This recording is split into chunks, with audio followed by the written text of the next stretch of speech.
Good morning, happy Friday.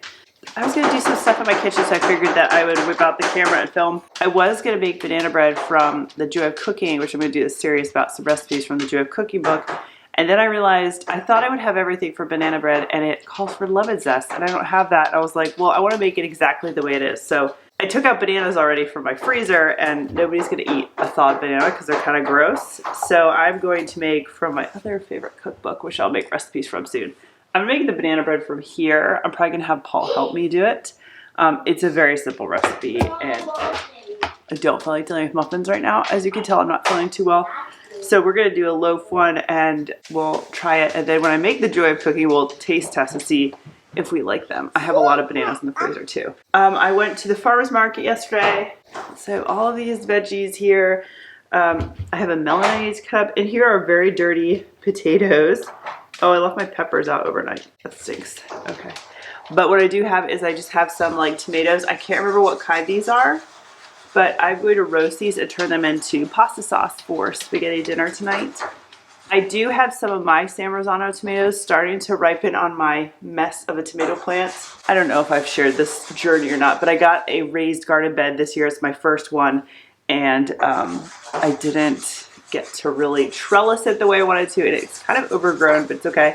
I'm finding the tomatoes. I wanted to do San Rosano for sauce because they have less stuff inside than a really good sauce. Bless you. I do have to fight the deer for them. The deer ate the green parts all the way down in the early summer, but the plants came back with a vengeance. So I pick the tomatoes when they're like green orange, and I just let them ripen on my counter. So I have a sheet tray that I keep looking at, and I'm going to make sauce with those soon. I'm hoping to can them.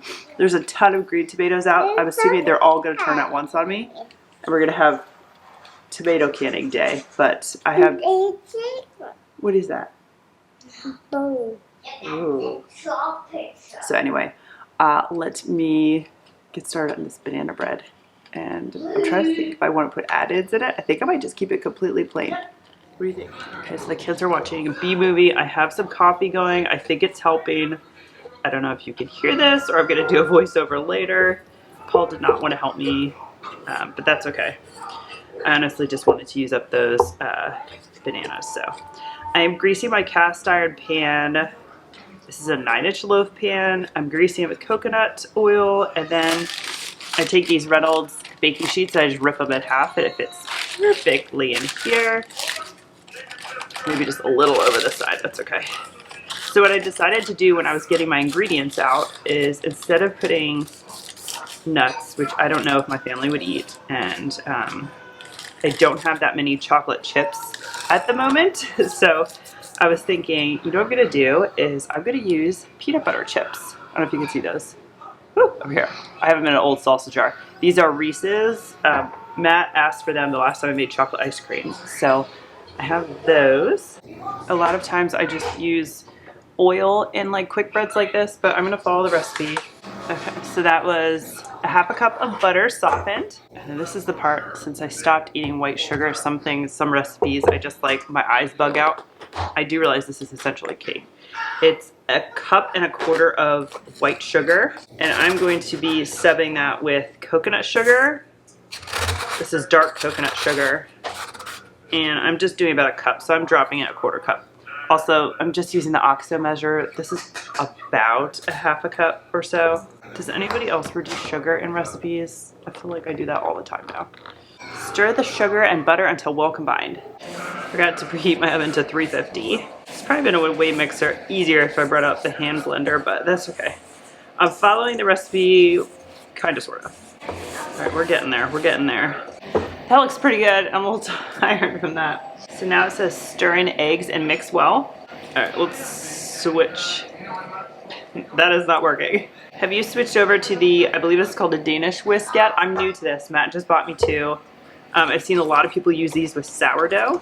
A lot easier to clean than a traditional whisk. I don't know if it would replace all whisk though, like if you'd be able to like whip cream with this or something. Not that I would do that by hand very often, but it's definitely nice for mixing quick batters and whatnot. Maybe when I add the other ingredients, this will kind of like look better. All right, so I'm going to save you viewing this. I'm going to drain my bananas. They were frozen. I thawed them overnight, and there's always like a liquid. I don't want that in my bread, so I'm just going to drain that off real fast. So these are 3 very ripe, thawed, previously frozen bananas. I'm going to mash them up in here. When you have the frozen ones and you thaw them, they really kind of fall apart very, very easily. I also personally don't mind if there's like a chunk of banana in mine. That doesn't bother me. If you're using the hand blender too, that would be so easy to do. What else does it say? Okay, so half a cup of buttermilk. Is this not like the cutest little thing? It's a little quart thing of buttermilk. I don't know why I think it's so cute. I also sometimes use, instead of buttermilk, my yogurt that I make, because it's on the runny side sometimes. That works really well as a buttermilk substitute. And let me get my vanilla in here too. 1 teaspoon of vanilla extract or so. And now for our dry ingredients, right? And it says you can also use self-rising flour, but I'm gonna go ahead and use regular. You know what I might do? It's 2.5 cups of flour. I think I'm gonna do 2 cups of white flour and 1/2 cup of whole wheat flour. Let's do that. I don't follow any recipe ever. Do you always follow recipes, or do you kind of wing it as you go? 1/2 cup of whole wheat flour. All right, so now we have 1 teaspoon of baking soda,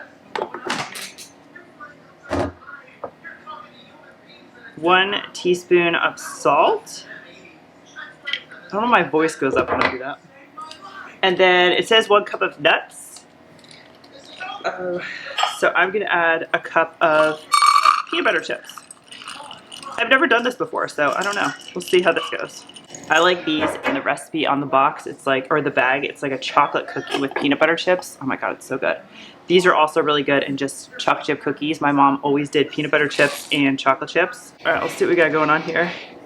I might switch back. Minimum stirring here for 2 reasons. 1, you don't want to get this overworked by any means. There's just a little bit of flour, I'm fine with that. The other reason is there is buttermilk in here, which is an acid, and the baking soda, which is a base. And when they mix, I know this from all my sourdough stuff, they create a chemical reaction, and you want to get this in the oven as soon as possible. So I don't want to mix this, especially with the baking soda, and then let it like hang out as my oven preheats. I want to get this in the oven as soon as possible. I am mentally trying to think if I want to put this on a cookie sheet or not. I think it should be okay. It's rather thick. Oh my God, the TV is so loud. You know what I thought would be really good too is if you did like a peanut butter swirl down the middle. I'm not going to do that though, but I get everything off my finger. Very clean finger. Okay, so this says 1 hour and 15 minutes or until toothpick inserted and the center comes out clean. And I'm going to, ooh, my oven's preheated. Okay, so I am going to put this lovely beast in the oven and we'll see what it looks like when it comes out. It looks absolutely amazing. The recipe said to let it cool for 2 hours before slicing, so that's what I'm gonna do. Take it out of this cast iron first, and this sling should make this very easy. Ooh, there we go. So I'm going to take a little break here. I did the banana bread. I did a little bit of cleaning. I'm on like day 2 of this cold, and I am just really tired, and my stomach doesn't really feel too hot. The kids are watching Blippi. I do have the doors open because it's only like a high of 75 today. I was hoping to go out and plant some flowers, but I have like 0 energy right now. So I have hot water. It's like my new thing. So I don't drink coffee all day. I'm gonna drink some hot water and just chill out with them for a little bit, and then make the tomato sauce. I was hoping to put the tomatoes in the oven right after the bread so the oven was hot, but I don't think that's gonna happen. So I'm gonna take a little break and then we'll come back and make some pasta sauce. So I don't know if this was good timing or not, considering I still don't feel really well, but the new LovEvery kit came today. They announced last week that they had a surprise happening, and it's this music set for 18 months plus. It was so funny because they showed like a picture tease of something. It said some big announcements coming, and somebody had posted, "Just take my money," and I was just laughing because these toy sets are not cheap. I love them. So this is like an add-on kit, not the subscription. Paul is really liking the accordion, right? You have the accordion. They have like these bells. Like, they have these little shaky cups that stack. And then this is this a metronome? Is that how you say it? It needs batteries. It did come with batteries, but I do not have a screwdriver, so I'm gonna wait for Matt, give him a job. And I'm guessing it ticks fast, as in like, you know, a fast animal would tick really fast versus a snail that would move slower. Was there anything else? There's this rattle thing. Paul, where's the flute thing that you blow into? This was on the Instagram tease. What do you do?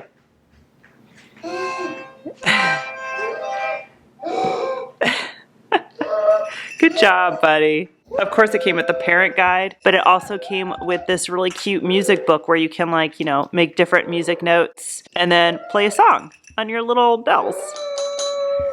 Oh, super cute and entertaining them. The kiddos are playing. Almost 4 o'clock, so I'm almost ready to start dinner here in a second. I'm just folding some laundry really fast. So I have my tomatoes here. I went out at lunch and looked at my garden, which I need to show you what that looks like. It's a mess. There's some more tomatoes that I probably will pick tomorrow. So I'm gonna hold off on making tomato sauce today. I will probably do it tomorrow, the next day, and I'll include it in this video. But I actually remembered that I had sauce that I made last Friday, which still should be good. I'm just gonna take a peek, but I'm gonna show you how I do. And if you're Italian, please look away and do not judge me. I like to do the one pot spaghetti just because it's easy with little kids and everything. And I break the spaghetti in half. Some people are don't like that, but it's just so I can fit it in my pot. So I'm gonna do the spaghetti sauce, the pasta, and some water. Sometimes I do chicken stock if I have it. I don't have any thawed right now, so I'm just gonna use water. It's gonna be fine. And I like to add something creamy, usually dairy, to my spaghetti when I make it. It just varies on kind of what I have. Sometimes I use just cold butter. It like mixes in the sauce very nice. When everything's done, when the pasta's done, sometimes I add heavy cream, which I do have, but I also have some ricotta cheese from when I made some baked ziti like a week ago. And it's one of those little ones, and it just needs to go. So I'm gonna put some ricotta in the spaghetti. I've never done that with the kids, so hopefully they do not mind. And that's what we're gonna have for dinner. I'm also going to make sourdough croutons in my air fryer. One of my favorite things to do. I kind of discovered this. I take my sourdough sandwich bread, I slice it on the thick side, butter on both sides, Kindred, whatever that seasoning is, tastes like garlic bread. I cut it into like 9 cubes, throw it in the air fryer, 370 for about 5 minutes, shake it midway. Absolutely amazing. And we're gonna have a big salad, obviously. And then we're gonna have banana bread with dinner. I'm really excited about that, either as a dessert or just a side. I haven't really talked about it, but I've been intermittent fasting and my window's pretty extreme. I'm eating what's called OMAD, 1 meal a day. So my eating window is about 2 hours long. I don't know if anybody else is intermittent fasting. I would have probably made fun of somebody a year ago if I had heard somebody say they only eat 1 meal a day. I'd have been like, what is wrong with you? Anyway, so I'm gonna have my banana bread with my dinner and I'll tell you how it is. This is that weird concoction that I made up. So I'm gonna go get my diapers off the deck. I am wearing a sweatshirt and it's like 85 degrees. Still not feeling too hot, but just gotta power through. Almost done. This banana bread was just so good. I don't think I can never go back to chocolate chips. I am gonna do peanut butter chips in my banana bread muffins, in every single recipe moving forward. It was so good. This recipe was delicious. You know me, I don't like white sugar, so I'm trying to find more and more recipes that just taste delicious. I mean, this was great on its own. I actually ate 2 slices before dinner because I'm a little piggy, and I really just use bread as a vehicle to spread butter. I don't know if anybody else does that, but it was even more fantabulous smeared with butter.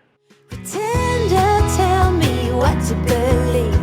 I ain't got a sweet tooth for lying. Spender, show me how to succeed. My wallet is spreading thin. Oh, ooh, ooh, what to do? I am me and not you. Ooh, ooh, what to say? Please make the strain go away. Pretender. How many right turns to reach some kind of goal? How many dressing up for me to play some ball? Seasons same range. Where will it take? Tell me why the wait. Up and down, I'm moving around. Pretend or tell me what to believe. I ain't got a sweet tooth for lying. Expand or show me how to succeed. My wallet is spreading thin. Oh, ooh, what to do. I am me and not you. Okay, ready for this? I think this was probably 4 or 5 days later. I was so sick for a couple days, completely down for the count. I think it ruined like my entire weekend. So I'm going ahead and tackle these tomatoes. I have a couple green tomatoes because my little baby girl, Matilda Jane, loves picking tomatoes, except for she likes picking the green ones. So anyway, it's okay. My plants are covered with tomatoes, which I forgot to show you a picture of. I'll show you at some point how messy my garden looks. These are a mix of CSA veggies, or CSA tomatoes, and the San Marzanos. Those are those weird kind of oblong shaped tomatoes. I'm using this little tomato core. I got it from an Amish cooking store, and it was like $9. One of the best little investments I've ever got for tomatoes. I don't usually like separate gadgets, but covering everything with olive oil on 2 sheet pans, hitting it with some salt and pepper. This is what I do for just tomato sauce on the go and for canning, which you're actually going to see me do because that's what I'm going to do with these. I just kind of zhuzh them all around on the trays, make sure everybody is coated with olive oil, throw them in an oven. I don't really have a set time, 375, 30 minutes, watch them. I actually turned convection on because I wanted to get this process rolling. I was actually doing tomatoes and applesauce this particular day for canning. There's my steam canner. I have my cans upside down. Be very careful with this. It's very, very hot. And there's lots of liquid coming out here. The best thing I found to use for this was my big just metal spatula to get them in a Vitamix. That's how I do it. You could use a food mill too if you wanted to, but I find this the easiest way, and I just blend it till your heart's content. I blend it a little bit more than the average person because I have littles. This Ball Home Preserving book is my favorite. I'm following the directions for the basic tomato sauce. That's on page 360. And I also have the guide for my steam canner just to make sure the times are the same. Water bath and steam canners can sometimes have different times. This actually was the same, so that worked out. Here are my glasses that I'm just taking out. They are hot and sterilized and clean, and the Vitamix makes this so easy to fill them. I'm first going to add in some lemon juice. Sometimes I use lemon, sometimes I use citric acid. I'm just using like cheapo lemon juice that I had. And I'm also going to put salt in there. It's just something I always do. The recipe said if you wanted to, but I just use both. And then you can see I just pour it right in. Makes this super duper easy. And that 1 sheet pan was about 1.5 jars, and here's the second sheet pan all blended. And it yielded me 3 quarts for canning, and then there was just a little bit left in a pint-sized jar. Probably enough for pizza that we might actually do tomorrow. There's just a little bit left. So I didn't can that little jar. I just let that completely cool down, put it in the fridge. Then I like to use, what is this, white vinegar, and I just rubbed the rim just to make sure I didn't get anything on them. I was pretty clean with that funnel, but you never know. And then I just put on my lids, which I hand wash. I no longer boil them. And then I put my rims on. I tighten them 3 fingers tight. It was just something my grandma had always said that she did. And then I put them on my steam canner, and I put these on, where was my time? I think it comes up here. I believe it is 40 minutes once the steam starts coming out a certain amount of inches. And yeah, that's my tomato sauce. As always, thank you so much for watching. If you like videos like this, please give it a thumbs up so I know. Consider subscribing if you haven't already. Check me out on Instagram. My handle's up here, and I'll see you in the next video. Bye.